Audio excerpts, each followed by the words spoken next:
माँ, ये क्या तरीका है? आप मेरी सगी माँ हो या सौतेली माँ? वहाँ पर सास ने जीना हराम कर रखा है, यहाँ पर आपको अपनी बेटी से ज़्यादा बहू प्यारी हो गई है।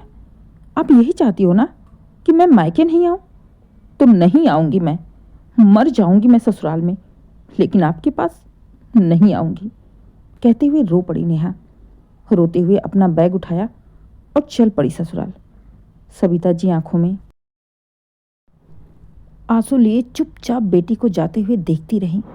मुंह से एक शब्द भी नहीं बोली।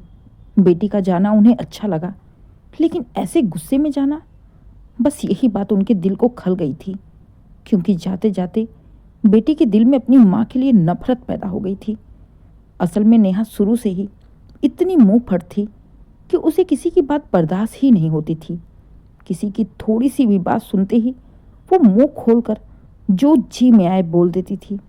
सामने चाहे कोई भी हो, उसे कोई फर्क नहीं पड़ता था, बस अपने से ही मतलब था उसे, जिसके चलते सास से उसकी कभी नहीं पड़ती थी। आए दिन अपने सास से लड़ाई करके वो भाग के मायके आ जाती थी। छोटी सी छोटी बात पर भी लड़ बैठती।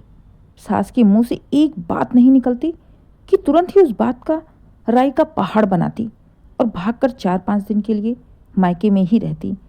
शादी के 1 साल के बाद शुरू हो गया था उसका नाटक, लेकिन इस बीच नेहा का सास से लड़कर बार बार मायके आना कुछ ज़्यादा ही हो गया था। अब वो कम से कम महीने में 20 दिन भागकर मायके में ही रहती, जिससे नेहा के ससुराल वाले भी परेशान हो गए थे। नेहा की सास ने फ़ोन करके सविता जी को कहा, बहन जी, नेहा दिन पर दिन जिद्दी होती जा रही है। अगर ऐसा ही चलता रहा तो फिर मेरा घर तो बर्बाद हो जाएगा। घर में शांति बिल्कुल ही खत्म हो गई है। बेटा भी चिड़चिड़ा हो गया है। आप बताओ मैं क्या करूं? क्या आप अपनी बहू को कुछ नहीं कहती? उसकी गलतियों पर उसको नहीं टोकती? क्या आपकी बहू भी ऐसे घर छोड़कर भागती है जैसे आपकी बेटी भागती है? बहन जी, अगर ऐसा ही चलता रहा तो फिर मुझे नहीं लगता कि मैं नेहा को इस घर में ज़्यादा दिन तक रहने भी दे सकती हूँ, क्योंकि मेरे घर की सुख शांति, मेरी गृहस्थी सब बर्बाद हो रही है। इसलिए बेहतर है या तो आप नेहा को समझाओ या फिर मुझे कोई ठोस कदम लेना ही पड़ेगा। नेहा के सास की बात सुन कुछ सोच सविता जी ने उन्हें समझाते हुए कहा, बहन जी, बस मुझे कुछ दिनों का टाइम दे दीजिए। मैं भी नेहा की माँ हूँ, उसका घर बर्बाद होते हुए नहीं देख सकती। नेहा की हरकतें मुझे भी अच्छी नहीं लगती। मैं कुछ करती हूँ, आप परेशान मत होइए। अब सविता जी को दिन रात नेहा को लेकर ही चिंता बनी रहती थी। नेहा मायके में आकर भी चैन से नहीं रहती। यहाँ भी आकर भाभी के साथ अपने लिए तरह तरह के पकवान बनाने को लेकर लड़ाई झगड़ा कर बैठती। सविता जी बेटी की हरकतें देख बिल्कुल परेशान थीं। एक दिन ऐसे ही नेहा अपनी भाभी से खाने को लेकर लड़ बैठी। सविता जी सर पकड़ कर बैठ गईं। उन्हें समझ में ही नहीं आ रहा था कि वो बेटी को कैसे समझाएं। मारने लायक भी तो नहीं है कि मार दो, शादीशुदा है, हाथ कैसे उठाएं। बहू बेचारी सास के चक्कर में कुछ बोलती ही नहीं थी, क्योंकि उसे भी तो नेहा की सारी राम कहानी पता थी। आखिरकार सविता जी बोल ही पड़ी, नेहा, जब तुम्हें अपनी भाभी के हाथ का खाना पसंद नहीं आ रहा तो बेटा तू अपना खाना खुद ही बना लेना। कम से कम पेट भरकर खाना तो खाएगी। वाह माँ, आप तो सर पर चढ़ाकर रख दो भाभी को।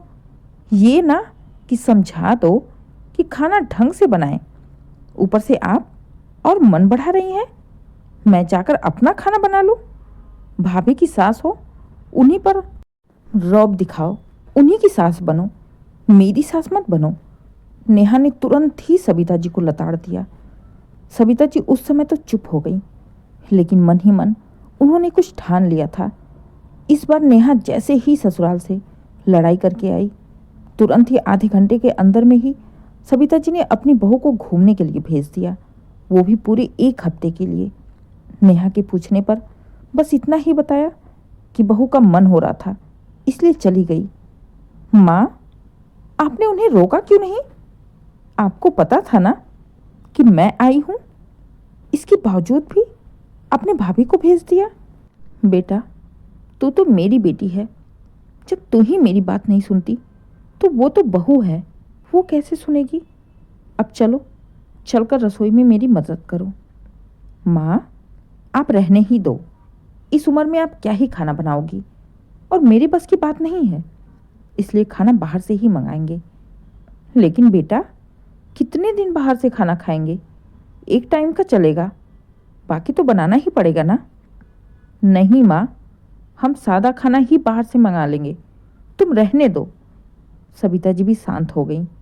ना खुद खाना बनाती है, ना ही नेहा बनाती है। नेहा 2-3 दिन रहने के बाद वापस ससुराल चली जाती है तो सविता जी अपनी बहू को बुला लेती हैं।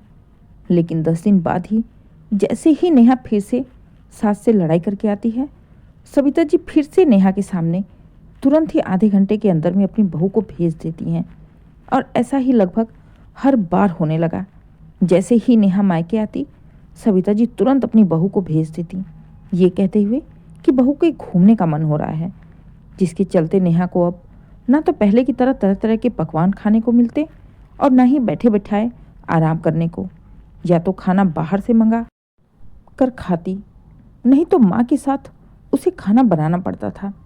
लेकिन सविता जी बाहर से खाना मंगाने के पक्ष में नहीं थी, इसलिए नेहा को बोल बोल कर वो खाना बनवाती थी।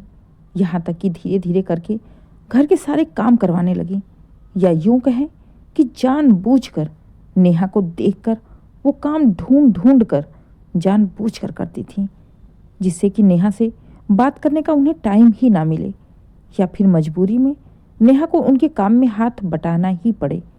पहले नेहा जब भी सास से लड़ झगड़ के आती तो आराम से 4 दिन 5 दिन बैठे बिठाए उसे खाने को मिलता था। लेकिन अब कुछ महीनों से मायके आने के बाद उसे नौकरों की तरह काम करना पड़ता है। भाभी उसे देखते ही भाग जाती हैं और माँ खुद काम करती और जानबूझकर नेहा से काम करवाती। लेकिन नेहा अपनी आदत से मजबूर कितना भी कर लो सुधरने का नाम ही नहीं लेती। आखिरकार एक दिन उसने खुद ही अपनी भाभी को रोक दिया। भाभी, ये अच्छा है आपका? मुझे देखते ही काम के डर से भाग जाती हैं आप। ये सब नहीं चलेगा, बहुत मुंह छुपा लिया। घर गृहस्थी ऐसे संभालोगी आप?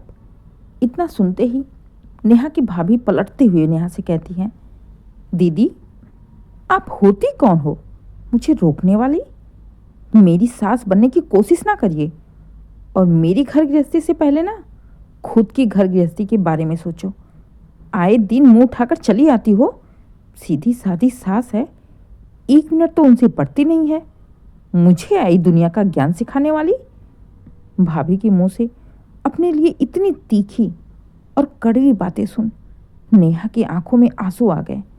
वो अपनी माँ की ओर देखते हुए बोली, माँ, देखा तुमने भाभी कैसे बदतमीज की तरह बातें कर रही हैं? तुम उन्हें कुछ कहती ही नहीं हो। क्या कहूँ बेटा, मैं तो सास हूं ना उसकी, और सास की कदर कहाँ होती है? तुम करती हो अपनी सास की कदर कि वो करेगी? ये सब तो तुमने ही सिखाया है ना। तुम भी तो अपने सास से लड़ती हो, उनकी बात नहीं सुनती। सब कुछ उसने तुम्हारा देखकर ही सीखा है। जैसे तुम्हारी सास दिन भर तुम्हें लेकर रोती रहती है ना, वैसे ही अब मैं भी तुम्हारी भाभी को लेकर रोती रहूंगी। सारा कुछ किया कराया तुम्हारा ही है। तुमने बिगाड़ दिया मेरी बहू को। ऐसी नहीं थी वो। क्या माँ, ये आप कह रही हो? आप मेरी माँ हो या भाभी की माँ? बेटा, माँ तो तुम्हारी ही हूँ, लेकिन रहना तो मुझे तुम्हारी भाभी के साथ ही है। अब वही मेरे सुख दुख में मेरे साथ रहेगी। मुझे चाय पानी खाना नाश्ता सब कुछ वही देगी, मेरी देखभाल करेगी। इतना सब कुछ तो तू भी नहीं करती ना मेरे लिए। इसके बावजूद भी तुम मेरी बेटी है, तो वो बेटी क्यों नहीं हो सकती? तुम्हारे साथ साथ मैं उसकी भी माँ हूँ। तुम्हारी तरह वो अपनी सास से लड़ती तो नहीं है, इज्जत करती है, मेरा घर संभालती है। तो वो तो मेरे लिए बेटी ही है ना, या बेटी से बढ़ के ही है। कभी मुझे शिकायत का एक मौका ही नहीं देती है। और ना तुम्हारी भाभी से पटती है, ना सास से पटती है, ना ननद से पटती है, ना मायके वालों से, ना ससुराल वालों से। तुमने तो चारों तरफ से मेरी नाक कटवा दी है। कहीं मुंह दिखाने के लायक ही नहीं छोड़ा तुमने। शर्म आती है मुझे तुम्हें अपनी बेटी कहते हुए। अपनी माँ के मुंह से बहू की तारीफ और बेटी के बारे में ऐसी बातें सुन भड़क जाती है नेहा। आंखों में आंसू लिए रोते हुए कहती है, तो ठीक है माँ, मैं तुम्हारी बेटी नहीं हूं ना? तुम्हें शर्म आ रही ना मुझे बेटी कहते हुए? तो तुम अपनी बहू के साथ रहो। बहू नहीं, बेटी, उसी के साथ रहो। मेरा तुमसे कोई रिश्ता नहीं रहेगा। मर गई मैं तुम्हारे लिए। नहीं आऊंगी आज के बाद तुम्हारे घर। मेरी वजह से तुम्हारी इज्जत जाती है ना? तुम अपनी दुनिया में खुश रहो, मैं अपनी दुनिया में खुश रहूंगी। कहते हुए रोते हुए नेहा अपना बैग उठा अपने ससुराल चली जाती है। नेहा का रो कर जाते हुए देख सबिता जी रोने लगी। बेटी के जाने की खुशी तो हो रही थी, लेकिन इस तरह जाने का दुख भी हो रहा था।